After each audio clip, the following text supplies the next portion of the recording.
안녕하세요. 반갑습니다. 퍼스널 리서치의 손요로 팀장입니다.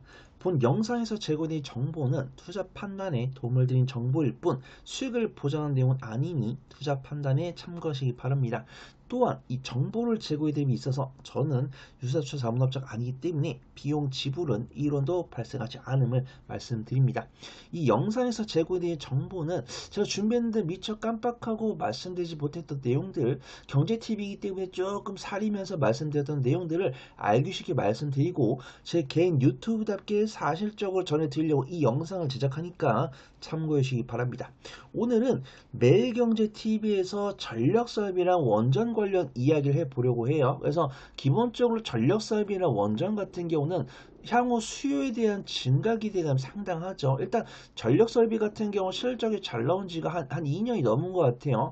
미국에서 꾸준하게 노후 데이터, 인프라 데이터를 이제 교체하고자 꾸준하게 전력설비 수요가 있었죠. 그래서 전력설비 관련 종목들은 거의 2년 가까이 호실적이 나왔습니다. 그다음에 원전 같은 경우는 꾸준하게 신재생 에너지랑 싸워왔지만 이 AI 데이터 센터에 필요한 전력을 보급하기 위해서는 원전에 대한 수요가 꾸준할 것이다. 이런 뷰가 있고 꾸준하게 미국 같은 경우는 우리나라에다가 원전 관련 협력에 대해서 러브콜을 보내고 있기 때문에 그에 대한 낙수 효과가 기대가 된다 이렇게 평가를 받고 있습니다. 그 중에서도 전력 설비 같은 경우는 제가 당연히 H현대 일렉트릭이나 효성중공업이나 LX 일렉트릭이나 산일전기 이 4개 종목을 제외했을 때 가장 탑픽이다라고 말씀드릴 수 있는 일진전기에 대한 긍정적 리포트가 나오면서 일진전기가 좋은 모습 보여주고 있더라고요. 그래서 일진전기를 어떻게 매매를 하면 될지, 그 다음에 원전 관련했을 때는 어떤 뉴스가 나왔길래 원전 관련 종목들이 강세를 보여주고 있고 그 안에서 현대건설 같은 경우는 어떤 모멘텀 때문에 이렇게 강한 모습을 보여주고 있는지, 그렇다고 한다면 현대건설은 지금 당장 이 시점에서는 어떻게 공략을 해야 될지 그런 부분들을 오늘 알아보도록 하겠습니다. 첫 번째로 일진전기 같은 경우 리포트가 나왔습니다. 두 가지가 나왔어요. 일진전기 AI 데이터 센터 지원 본격화에 대한 기대감으로 강세를 보인다. 그래서 국회 법안심사소위원회에서 AI 데이터 센터 지원 특별법이 상정되면서 일진전기가 그 낙수 효과를 얻을 거다 이렇게 평가를 받고 있습니다. 왜냐하면 H현대 일렉트릭과 효성중공업과 LX 일렉트릭 같은 경우는 국내보다는 해외 신경을 쓰기 때문에 국내에 대해서는 낙수 효과를 얻기가 쉽지가 않아요. 그들도 물론 국내를 안 하고 싶은 건 아닙니다. 근데 사실적으로 돈이 되는 거는 글로벌이거든요. 그래서 어떤 우리가 해외 수출 통해서 물건을 팔았을 때 뭐 원달러 환율 상승 효과도 있지만 마진율이 상당히 높습니다. 근데 국내 같은 경우는 마진율 그렇게 높게 부를 수가 없죠. 그래서 국내 사업 같은 경우는 산일전기나 대한전선이나 일진전기 이런 기업들이 그런 주문을 받아서 국내 정부의 주문을 받아서 사업을 진행할 거기 때문에 그 낙수 효과를 얻을 수 있다라고 판단하고 있고, 대한전선과 대원전선 굉장히 강한 모습 보여줬죠. 대한전선과 대원전선이 강한 모습 보여준 다음에 그 뒤에 낙수 효과를 일진전기가 얻지 않을까 그런 개인적인 생각을 하고 있습니다. 근데 일진전기 같은 경우는 사실은 국내뿐만 아니라 국외도 이미 잘하고 있거든요. 일진전기 같은 경우는 제가 굉장히 잘 알고 있는 종목입니다. 일진전기를 제가 유튜브를 오랜만에 복귀하고 나서 다뤘던 기억이 안 나는데 일진전기 같은 경우 제가 너무나도 잘 알고 있는 기업이에요. 그래서 제가 앞서 말씀드린 4개 기업을 뺀 나머지 중에서는 가장 생산 캐파가 높은 기업이고 수주잔고도 2년치가 넘게 갖고 있고 홍성이 본점 소재지인데 여기 공장을 증설하면서 그들이 갖고 있는 수주잔고를 더 빠르게 쳐낼 수 있다. 수주잔고를 더 빠르게 쳐낸다라고 하는 것은 실적 향상이 더 빨리 될 수 있다. 이런 부분들입니다. 그래서 일진전기가 턴키 수주 전략이 통했다면서 해외 80개국에 대해 영토가 확장이 되고 있다. 이런 뷰로 있습니다. 일진전기 기술적 분석 진행해 볼게요. 일진전기 같은 경우 조금 부담되는 건 맞습니다. 왜냐면은 이렇게 이동평균선에 닿지 않고 우상 기조를 보여주고 있고 외국인과 기관의 매수보다는 매도가 나와주고 있기 때문에 개인 투자분들 하여금 외국인과 기관이 쫓겨나고 있다라고 평가할 수 있어요. 그래서 일진전기 같은 경우는 지금 섣부르게 현재가로 매수하기보다는 일단 선발 때부터 매수를 하고, 만약 선발 때부터 매수를 했는데 여기서 개인 투자분들이 계속 들어가지고 우상 기조를 끝까지 보여준다 이랬을 때는 드라이버를 걸고, 이때는 만약에 이동평균선 지지 못하고 이탈한다 했을 때는 이제 11선과 21선 사이 부근에서 외국인과 기관 수급이 들었을 때 그때 추가 매수를 해보는 게 좋을 것 같다. 그리고 좀 결론을 내려보도록 하고요.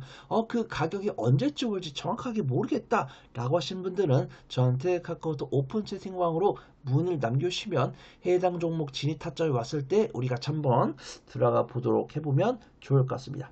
두 번째로는 원전 관련 종목들을 보려고 합니다. 저는 사실은 이 핵잠수함과 원전에 대해서 협상단이 우리나라로 방한한다는 사실도 몰랐어요. 왜냐하면 이 정보 갔을 때 이미 원전 관련 종목들은 강세를 보여주고 있기 때문에 오늘 원전 관련 종목들이 왜 강세를 보이지? 그래서 원자력, 원전 이렇게 검색을 해봤더니 핵잠수함 협상단이 방한을 하겠다 이런 뉴스가 있더라고요. 언제면 2월 24일 18시 58분입니다. 그저께네요. 그저께 24일 18시 58분에 미국 핵잠과 원전 협상단이 방한을 미뤘다 이런 뉴스가 나왔어요. 24일 아침 08시 그제 아침 8시 23분에 핵잠수함과 협상단이 방한을 미룬다 이런 뉴스가 나왔습니다. 근데 다행히 또 10시간 뒤에 18시 10시 오후 6시죠. 오후 6시에 이 협상단 방한 보류가 아니다. 계획대로 이제 진행이 될 거다. 이렇게 좀 이야기를 하고 있습니다. 그런 이야기 나오면서 원전 관련 종목들이 강세를 보였어요. 그러면 이 원전 관련 종목들 중에서 어떤 종목이 움직이고 있느냐? 물론 BHI나 두산 에너빌리티도 움직이고 있지만 두산 에너빌리티나 BHI나 한전기술, 한전산업, 한전 KPS 이런 종목들은 단기적인 변동성을 선호하신 분들이 좀 접근하기가 괜찮아 보이고, 저는 현대건설에 좀 집중을 해보려고 합니다. 현대건설 같은 경우도 리포트가 나왔습니다. 원전 수주 확대기 때문에 강한 강세를 보여주고 있다. 근데 현대건설 같은 경우도 업종 대비해서는 여전히 주가 수익률이 20이 안 되는 상황이고, PBR 같은 경우도 1.5가 안 되는 상황이기 때문에 단기적인 변동성을 선호하지 않으신 분들께는 현대건설이 그나마 좀 상대적으로 안전하게 접근할 수 있는 종목을 보인다. 그래서 말씀드리도록 하겠습니다. 이 평가를 읽어보면은 하나투자증권에서 작성한 리포트라고 말씀드렸죠. 하나투자증권에서 나온 리포트를 보면은 현대건설은 국내 건설사 중에서 압도적으로 많은 원전 시공 경험을 보유한 데다가 한국 노영의 유일한 수출 프로젝트인 아랍에미리트의 원전 성공을 이끈 주역인 만큼 가장 강력한 레퍼런스를 확보하고 있다. 대형원전은 웨스팅하우스, 소형 모듈 원전은 홀텍과 긴밀한 협력 관계. 이게 중요하죠. 제가 예전에 영상에서 홀텍 말씀드렸어요. 상장했을 때 퍼가 20 정도밖에 안 되는 홀텍이 이 현대건설과 긴밀한 협력 관계를 갖고 있기 때문에 웨스팅하우스랑 홀텍이 원전 관련 사업을 치고 나갔을 때 현대건설이 그 낙수 효과를 얻을 가능성이 상당히 높아 보인다. 그저 말씀을 드리도록 하겠습니다. 글로벌 원전 확장 사이클에서 가장 풍부하고 확실한 수주권을 확보하고 있다는 점을 평가한다라고 분석을 했는데, 여기서 제가 또 팩트를 하나 짚고 가면은 그래도 현대건설이 원전을 건설했던 경험이 많지만 원전을 건설했던 경험이 사실 6번이 넘지 않는다는 거, 요거는 팩트이기 때문에 그 부분은 짚고 나가야 된다. 항상 손 팀장은 기대감을 드릴 수 있는 사실을 말씀드리지만 엄청난 이 펌핑을 통해서 후폭풍을 우리 구독자분들께 선사하진 않는다. 항상 믿을 수 있는 사실적인 신뢰 있는 뉴스로만 우리 구독자분들께 전달을 드린다. 이렇게 약속을 좀 드리도록 하겠습니다. 기술적 분석을 좀 해보도록 할게요. 현대건설 기술적 분석을 해보도록 하겠습니다. 현대건설 같은 경우도 사실은 제가 그제 나왔던 뉴스라고 그랬잖아요.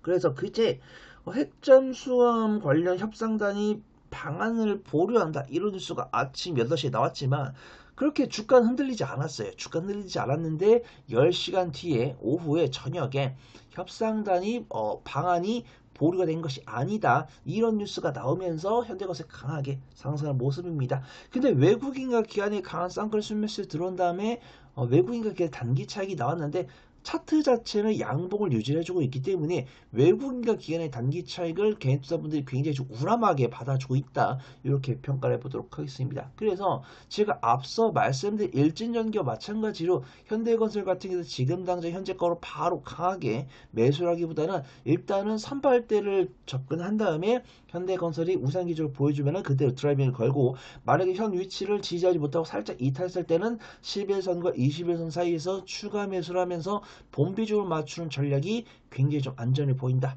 판단해 보도록 하고요. 아니 현대건설 그러면 추가 매수를 언제 될지 모르겠다 이러신 분들은 카카오톡 오픈 채팅방으로 저한테 문을 남겨주시면 저랑 같이 손 붙잡고 안전하게 현대건설 접근할 수 있도록 투자 전략을 잡아 드릴 테니까 그 부분을 참고해 주시면 좋을 것 같습니다.